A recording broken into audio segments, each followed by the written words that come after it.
आज का टॉपिक है हिंदी चैप्टर 2। उसने कहा था। हिंदी चैप्टर 2 आपका है उसने कहा था। और इसका आज देखने वाले हैं पाठ का प्रश्न, यानी कि question answer. Subjective objective question हो चुका है और उसने कहा था कहानी मैं पूरे लाइन बाय लाइन बताए हूँ। अगर आपने वह नहीं देखा है तो देख लीजिए, वीडियो के डिस्क्रिप्शन में उसका लिंक दे दिया हूँ, आप पूरे उसको देख लीजिए।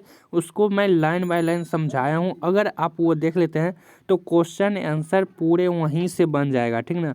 ये वीडियो देखने की कोई ज़रूरत नहीं पड़ेगा, आप वो देख लीजिएगा तो आप अपने मन से इस क्वेश्चन को हल सॉल्व कर सकते हैं, ठीक ना। तो चलिए क्वेश्चन आंसर देखते हैं। उसने कहा था कहानी का।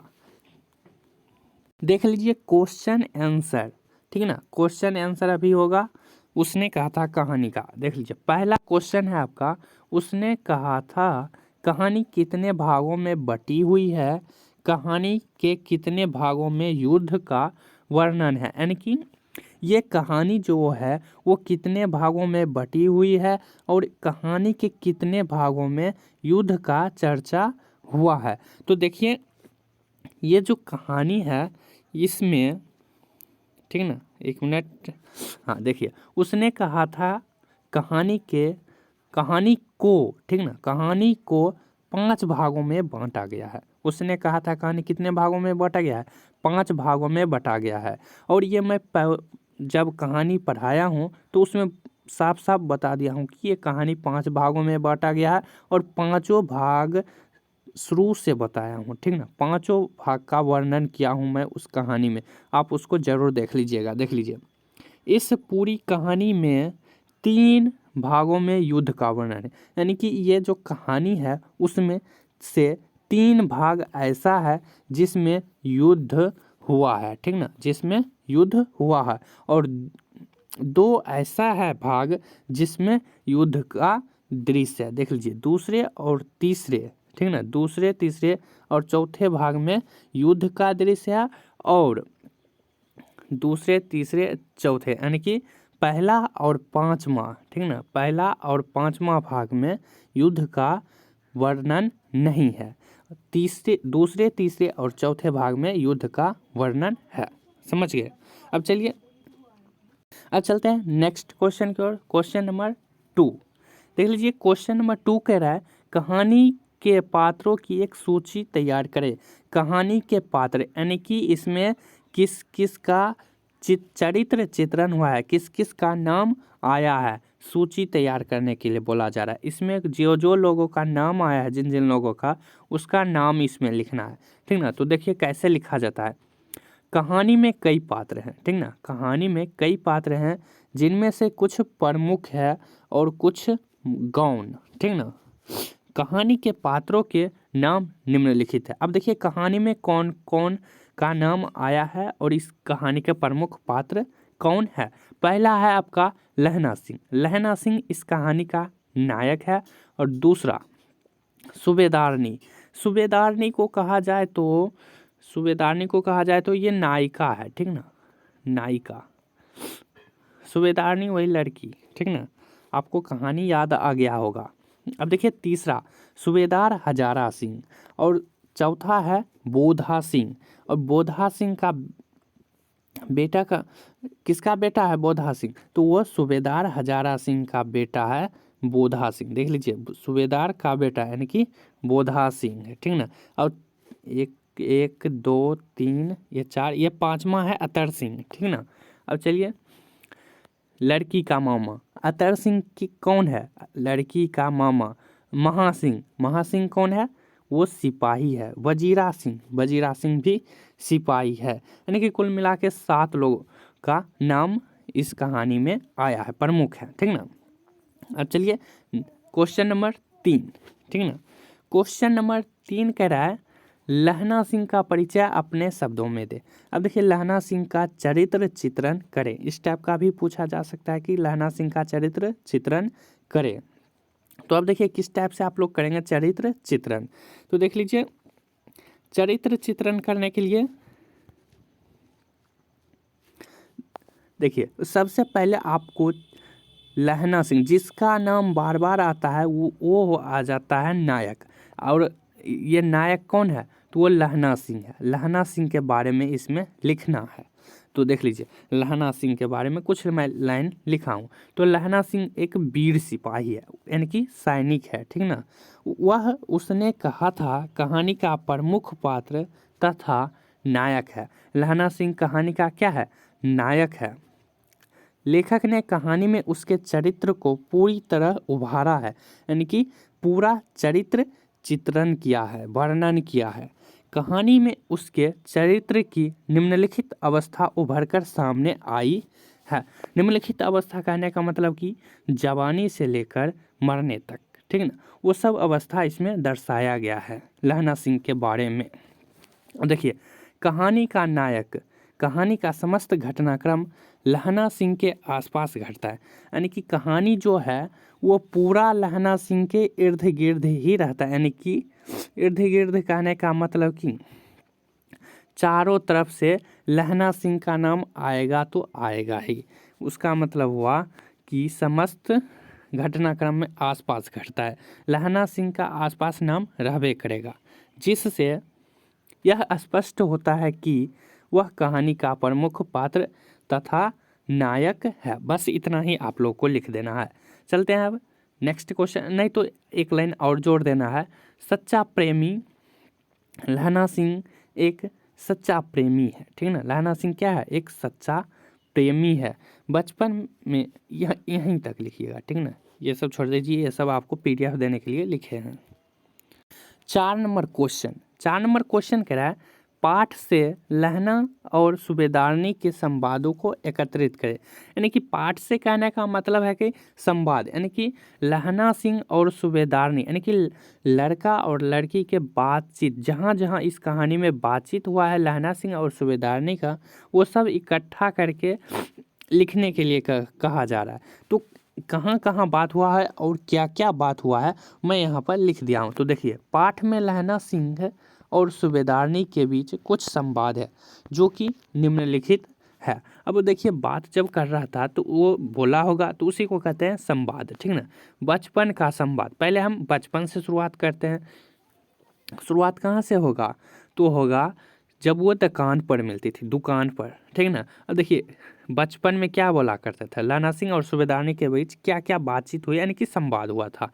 तेरा घर कहाँ है? मगरे में, और तेरा मांझे में। ये लहना सिंह और सूबेदारनी बात कर रही है। यहाँ कहाँ रहती है? ये कौन पूछ रहा है? यहाँ कहाँ रहती है? ये लहना सिंह पूछ रहा है। और अतर सिंह की बैठक में वो मेरे मामा होते हैं। अब देखिए, ये क्या लाइन हो गया? 1 2 3 4वां लाइन ये हो गया। मैं भी मामा के यहाँ हूँ, उनका घर गुरु बाजार में है, ठीक ना। इतने में दुकानदार लड़के ने मुस्कुराकर पूछा, तेरी कुरमाई हो गई? तेरी कुरमाई होगी? तो लड़की ने क्या बोली? इस पर लड़की कुछ आंख चढ़ाकर धत कहकर दौड़ गई।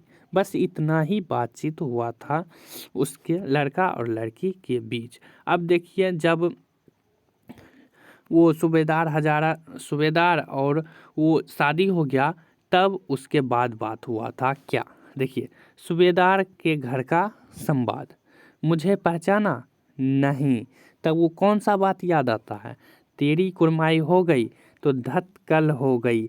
ये वाली बात जब याद आ जाती है तो पहचान जाती है कि ये वही लड़की है और वो वही लड़का है, ठीक ना।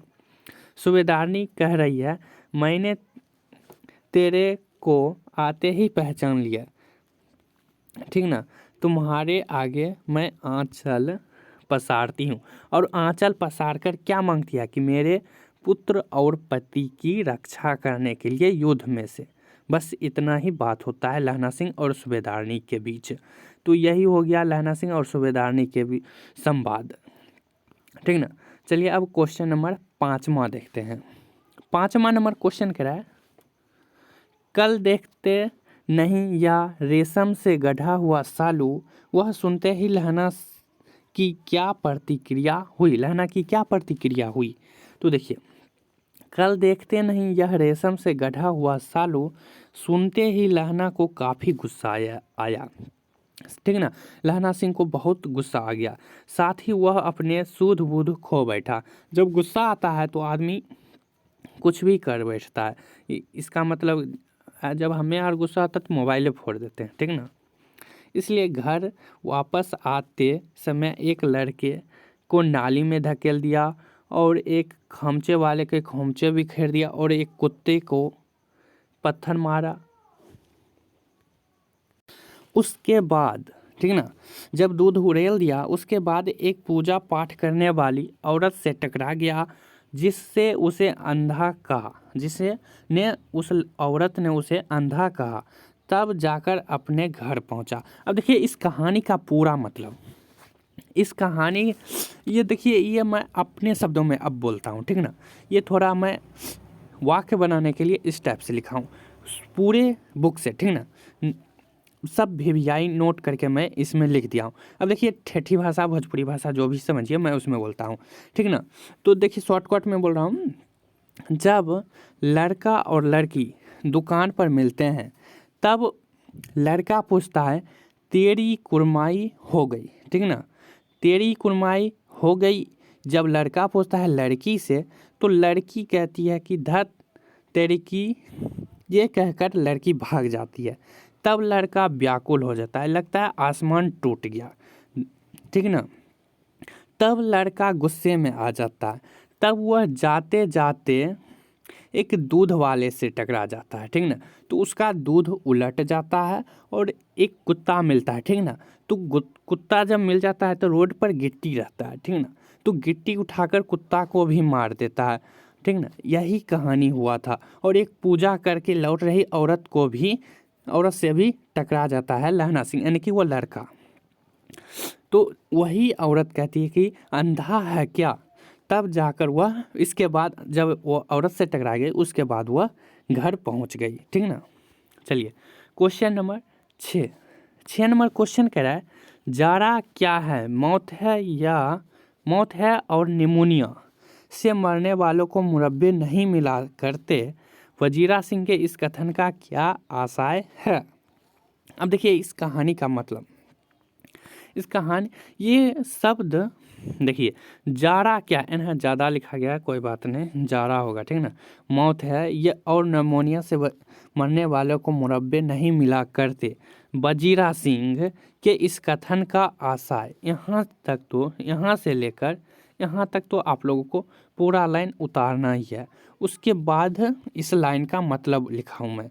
वहाँ युद्ध के मैदान में अत्यधिक ठंड पड़ रही है, यानी कि मुरब्बे नहीं मिला करते, मरने वाले को मुरब्बे नहीं मिला करते, यानी कि युद्ध जब हो रहा था तो वहाँ पर बहुत ही ज़्यादा ठंड था, जिसके कारण ऐसा लगता है कि मानो उसकी जान ही निकल जाएगी, ठीक ना। बहुत ही ठंड था, बहुत जब ठंड आ जाता है तो क्या लगता है कि अरे यार यहाँ तो जान निकल जाएगी, प्राण चल जाएगा, ठीक ना। तो वही लिखा गया मानो उसकी जान निकल जाएगी। वैसे भी इस स्थिति में इतने लोगों को निमोनिया हो रहा है, यानी कि ठंड हो रहा था तो उसी में निमोनिया भी हो गया था, ठीक ना। उन्हें मारने के लिए स्थान भी नहीं मिल रहा है इसका, ठीक ना। ये 6 नंबर क्वेश्चन हो गया। अब चलते हैं क्वेश्चन नंबर 7।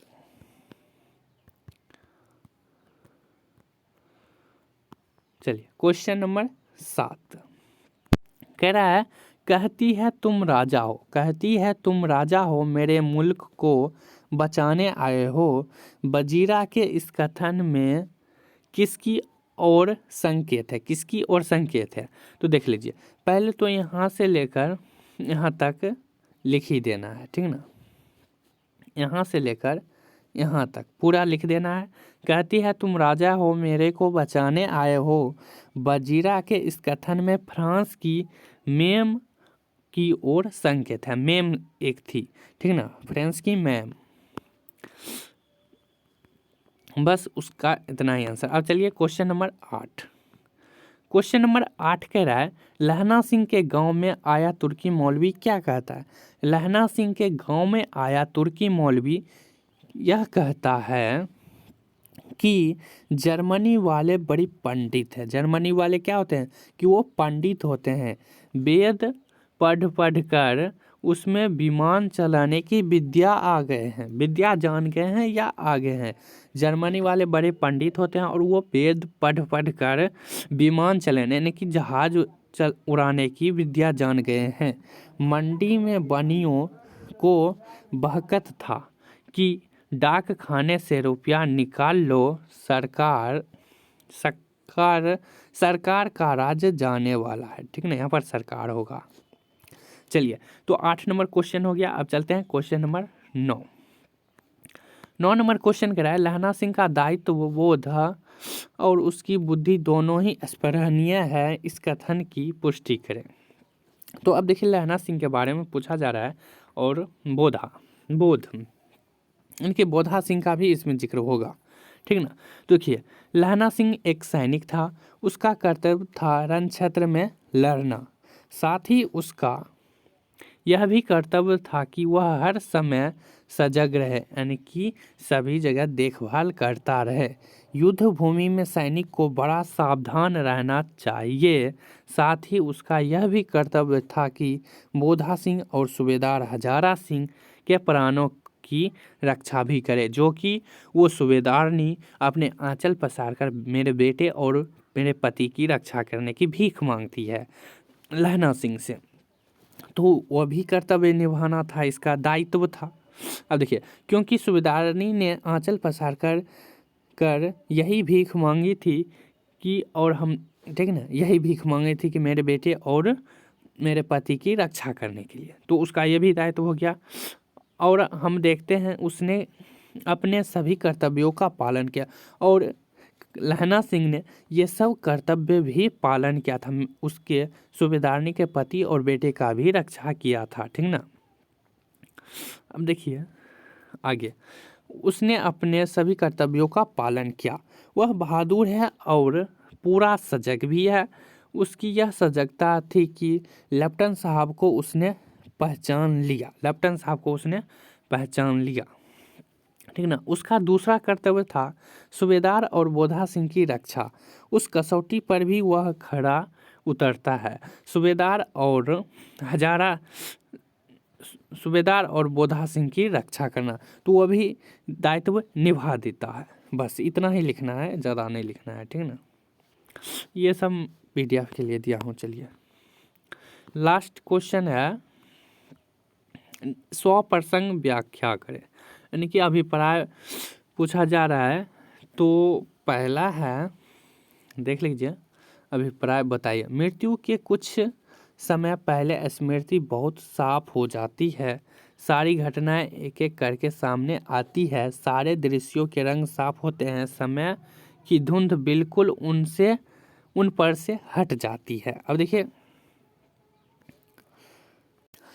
देखिए ये पंक्तियां उस समय की है, ये पंक्ति है। ठीक ना, ये पंक्ति उस समय की है जब उसने कहा था कहानी में लहना सिंह घायल होकर बोधा सिंह को अस्पताल भेज देता है। अब देखिए, जब लहना सिंह घायल हो जाता है तब बोधा सिंह को अस्पताल भेज देता है और वह स्वयं नहीं जाता है, क्योंकि वजीरा से पानी मांगता है, क्योंकि लहना सिंह वजीरा सिंह से पानी मांगता है। उस समय उसकी चेतना में उसका अतीत उभर आता है। उसी समय बोल देता है कि जिसने वो बोला था कि मेरे पति और मेरे पुत्र की रक्षा करने के लिए, तो वही बात वहीं पर बोल देता है लहना सिंह। ठीक ना, अब देखिए व्याख्या में, यह एक मनोवैज्ञानिक मान्यता है कि मृत्यु से पूर्व व्यक्ति का चित्त पुरानी स्मृतियों में उलझ जाता है और उनमें से वह स्मृति जो उसके जीवन की सबसे महत्वपूर्ण स्मृति होती है उसकी चेतना में उभर आती है। अब देखिए, साथ ही उससे संबंधित अन्य छोटी मोटी स्मृतियां भी उसके सामने एक एक करके आती चली जाती है। अब देखिए, जब कोई आदमी मर जाता है, साफ साफ बोल रहा हूँ, जब कोई आदमी मर जाता है तो उसके बारे में लोग अच्छा ही कहेगा। ठीक ना, भले ही वो कितना बुराई भी करता है। ठीक ना, मर जाता है तो बुराई भी करता है, लेकिन ज़्यादातर देखा जाए तो जब मर जाता है आदमी तो कहता था वो कितना अच्छा आदमी था, सबका भला करता था, ऐसा सब कोई बोलता है। ठीक ना, अब देखते हैं last question 11 number. Last question है आपका 11 नंबर, मर्म स्पष्ट करे। क नंबर और ख नंबर दो है, ठीक ना। तो ये है 100% व्याख्या करे, तो इसको मैं अभी छोड़ देता हूँ, ठीक ना। ये आप लोग अपने से बना सकते हैं। जितना मैं बताया हूँ 10 क्वेश्चन, उसी में से इस ये भी है, ठीक ना। अगर नहीं बनेगा तो आप लोग कमेंट में बता दीजिएगा, तो मैं आपको ये इसका मैं पीडीएफ ही दे दूँगा, ठीक ना। पीडीएफ तो ऐसे मैं टेलीग्राम पर दे ही दिया हूँ सबको, आपको भी मिल जाएगा। टेलीग्राम पर अभी क्विज नहीं हो रहा है, अभी टेलीग्राम में कुछ प्रॉब्लम चल रहा है, इस वजह से क्विज नहीं हो पा रहा है, ठीक ना। बहुत जल्द सॉल्व हो जाएगा वो प्रॉब्लम, तो क्विज भी टेलीग्राम पर होता रहेगा। तब तक के लिए नमस्कार।